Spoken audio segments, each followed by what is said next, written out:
Welcome to the Answer is Yes podcast, where we interview some of the most interesting people that have said yes to opportunities in their life.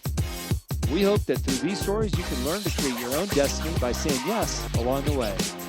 Join us as we explore the new series covering topics such as passion, integrity, and hard work. I'm your host, Jim Riley, and I hope you enjoy these interviews as much as I do. I believe that everyone has an important message worth hearing. Hello and welcome to the Answers Yes podcast. Thanks for tuning in. I feel like David Meltzer might be my agent for my guest. He's no shortage of sending great people over my way, and today's no exception. I've got John on the line. John, where are you calling from, SoCal or what? Calling from San Diego. Beautiful San Diego. How's things going down there?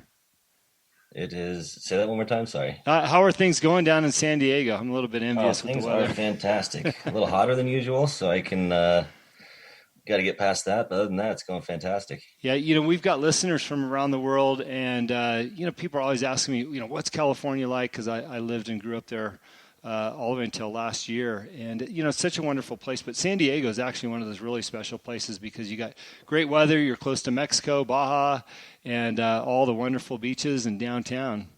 There's no shortage of things to do. I mean, it's crazy living in San Diego because you drive 10 minutes and you feel kind of like you're in a new place. I mean, you got the beach, you got the inland, you got the valleys, you got the great downtown. I mean, it's so much packed into a nice little corner of the state that, you just never run out of stuff to do. Yeah, and I think that's what's going to make this conversation so much better today because you have your own business down there, you're successful, and in an area where it's hard to stand out amongst all the opportunities and other companies down there. So I'd love to hear about your story, where you got your start. Maybe we can go all the way back to your first job or what inspired you to be an entrepreneur. So what brought it all the way back? And this is why I say we may run a little long. Hey, we go back to paper boys sometimes. So whatever brings it back for you. Well, so this is high school. So I was the typical kind of jock. I had really good grades. I had a great resume from the standpoint of things that were me. I didn't really have much of an kind of outward focus like volunteerism, helping the community. Kind of a very selfish resume, but successful at the same time. And that's where. It's beautiful to be on The Answer is Yes, because I went in to talk to my advisor, the guy that was helping me apply to schools and kind of get started and everything. And he said, you got to round yourself out. And an opportunity came along to go to Africa on a volunteer trip with a nonprofit out of Reno. And this was like, hey, you got to make a decision because they leave in a month. So I had never really left California at that point. I never really traveled. Went to Hawaii maybe once every other couple of years with a family vacation. That was about it. So said yes immediately, thinking at that point that it was going to be just the greatest. I'm going to look fantastic. It's going to look great on my resume. Mm-hmm. We were going over there to distribute water filters and shoes and school supplies and a couple of things. And we were actually staying in this orphanage with these kids in Kenya. And I got there and it kind of just blew my whole world up. I had focused so much time on myself and just doing all these things, trying to make myself happy. And these kids have nothing.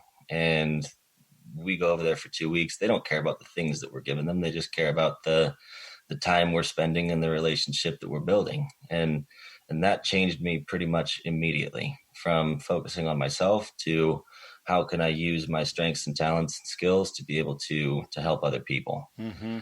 And I came back and kind of to fast forward, I started a company that helped that same orphanage. So I was making soap in my dorm room. So soap was just the vehicle I was using because I saw kind of the hygiene issues that were going on over there. So I was making my own soap, selling my own soap to try to give back to these areas.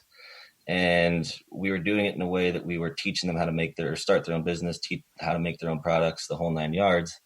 And it was going really well. And we were growing and growing and growing. And ultimately what kind of tore the whole thing apart without getting into too much backstory was that we were growing so quickly that the Kenyan government actually embezzled $500,000 that we had invested into a factory to create jobs over there. Wow. And that blew the whole company up. And being someone that kind of already was conditioned to say yes to anything that came my way at that point after going through that experience, I took the first job that hired me, and that was in construction sales. And I actually moved to Chicago to go do this from Orange County at that point. And I got into that. I loved it. Hated Chicago more than anything, the cold weather and everything that went into that. But loved the act of connecting with people in their houses to get them the projects they needed to get done. So once I realized I hated Chicago, I moved back to San Diego.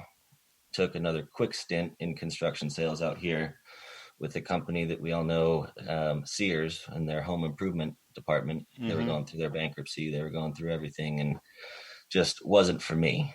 So at that point, I quit that job. And my whole goal at that point was, how do I make $200 a day? Because I kind of equated, if I make $200 a day, it's turned into 72,000, and it's, a decent little living while I figure out what's next. Yeah, sure. And so I was doing everything. Anytime anyone had a job for me, I said yes to it. I was trying to beat the roulette table. I was going out fishing, trying to sell at the fish market. And one of the things that I happened to kind of be doing in that hustle moment was handing out flyers to mow people's lawns.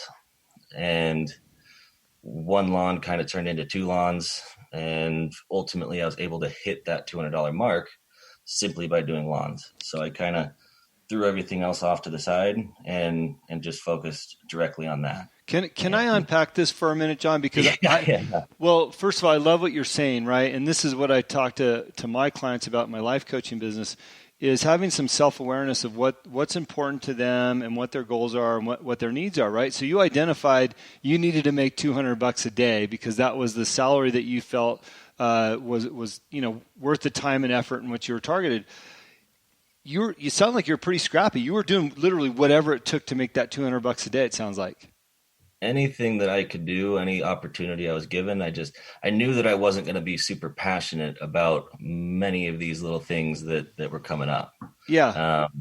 But like you said, I had that $200 goal in mind, and I didn't really care what I was doing as long as I could hit that $200 goal. And I knew that would take me to whatever was next. I didn't know it was next, but I knew it would lead to something that was going to put me in a position to do what is next. Yeah. So almost in the literal sense, if I heard what you said, you're catching fish, selling them at the fish market. You got some flyers out there to mow a lawn, and you're picking up jobs. So literally you could be fishing in the morning and mowing a lawn in the evening, all to put this $200 in a day. Yeah. And I wouldn't go to sleep unless I got that. That was the whole thing. I had to hit the $200, and until I did, there was no stopping. It's amazing what we can do when we put our minds to it. We have a goal and a target. If you don't have that target, you don't know what you're aiming for, but obviously you had a target. I'm just curious, how often literally did you hit that $200 a day? Was it every day, or was it most of the time, or half the time? How often did that happen?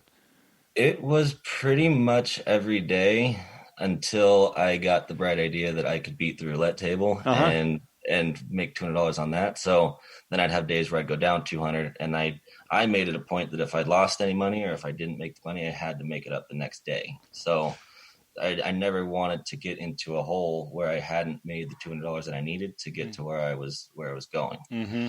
That didn't last the whole, the lawn mowing, it was pretty much like a month in where I started to kind of get that going. So it was only a month of me really hustling, driving around to a million different places to do a million different things. But that was a crazy month. Absolutely. Yeah. Okay. And like I said, I just wanted to unpack that for a minute because I don't think people realize that the hustle can bring about something significant. So, and we're going to continue story here in a second, but being willing to go out and do all these different things to achieve your goals says a lot about who you are, but it also shows other people it can be done. If you get creative, it can definitely be done. I don't know if you listen to Gary Vee at all, but he talks about, the power of eBay. You can go on eBay or Craigslist and find stuff that's free, go pick it up, clean it up, and then sell it for $20. Yeah. And you're $20 ahead off of something that was free, but it's a hustle, but it's a way to make money. And you're learning stuff in the process too. You're gaining new little tidbits and skills and experiences every day that you're doing whatever it is, as long as you have a goal in mind. And the best quote that I ever, whatever your religious beliefs, whatever you believe in, doesn't really, I don't care. But the best quote that I've ever heard was that God can't steer a parked car. Mm-hmm. So I took that to heart. I never have a day where I'm not moving, because nothing's going to be able to happen unless you're moving in some direction. I love Thinking that only quote. gets you so far. Yeah, I love that quote. Well, talk to us about your lawn mowing business and where that went. So that, I mean, like I said, one lawn turned to two, until the point that I was just making $200 a day from that. And then I ran into kind of the first big break to get some seed money into this. So I went out to a quote that I thought was just going to be another ordinary lawn, just something that was in. I'm looking at his lawn. He's looking over at this 10-acre forest that he has right in this little valley that he's looking at. So he said, I have $10,000. Are you able to clear this forest area? And at that point, I had a GMC Terrain little SUV and a Home Depot lawnmower. So I didn't have my assets and inventory were not set up. Yeah. But that's where, I mean, I needed that opportunity to get to where I was at next. So I said, absolutely, we can handle that. When do you want us to start? Went to Home Depot, rented some chainsaws, went down to San Diego State, picked up some college kids to come help me out there just clearing and moving everything, and we got it done. And then we had $10,000. Let me ask you something. You said, when do you want us to start? Was there actually an us at the time, or did you just know that you were going to go find some help? I knew I was going to go find some help. And I had my partner. My partner was in the background telling me, no, we can't handle this. We can't handle this. But there was an us, but it was mainly talking about the 10 guys that I had to go take out of their frat house and come out and get this forest cleared. Sure. I love that. And then from there, that kind of got a little more equipment, got a little more inventory, kind of started to invest into some better leads. Because when you're getting started, there's through Home Advisor and Yelp and all that different stuff, you can actually pay for leads to be able to go out and get access to these jobs. And that's where it started. And I want to be very clear that I knew nothing about construction at this point. So This was, I barely knew how to mow a lawn, let alone how to build anything. So I am a decent salesman, a pretty good salesman at that point, so I can kind of navigate a conversation. But this guy had a $30,000 budget to do a full backyard remodel with pavers and turf and retaining walls and a little gazebo and some stuff. And once again, it was just yep, we can handle that. Absolutely. Not legal. Don't recommend doing that, because it's not, you got to have a license and all the different stuff. But I was on the hustle and grind at that point. So said yes. Flew one of my buddies out from Northern California who at least had some background in construction. And we just watched YouTube videos for 3-ish weeks, getting prepared to install this whole thing. And we pulled it off. I mean, we got it done and did it very well. And then that turned into a $40,000 job, and that turned, I mean, it just kind of spiraled from there because we had a little bit of a reputation. But I wasn't great at the construction side of things. So I took kind of a step back. We had a little bit of money. I said, how can we do this differently? Because there are thousands of landscapers around San Diego that can all do the work probably better and probably cheaper. So how do we kind of redefine that? So I went and networked with every supplier in the city. Went and talked to the RCP Brick and Block. I mean, just anyone that supplies anything loosely related to construction. And I said, we're going to be a huge company. Can we work with you? And B, can I get a list of your top 10 best subcontractors? And so we just had meetings and basically brought all of these subcontractors, the best ones that actually saw what we were trying to do, and consolidated them underneath JJ's Landscaping. So now I had the suppliers on board. I had a team of people around us to be able to do this. Now we just had to be able to sell the jobs, because I didn't need to worry about the construction side of it anymore. So we were going out, getting leads, doing this whole 9 yards, going to people's houses, selling them, potentially underbidding them a little bit, but we never shortchanged our contractors. We always gave them the full price that they wanted, from a salary standpoint or from just a bid standpoint, to make sure they were happy and knew that we were always going to take care of them. so we took losses for a couple months doing that, going the extra mile for the customer and going the extra mile for our subcontractors.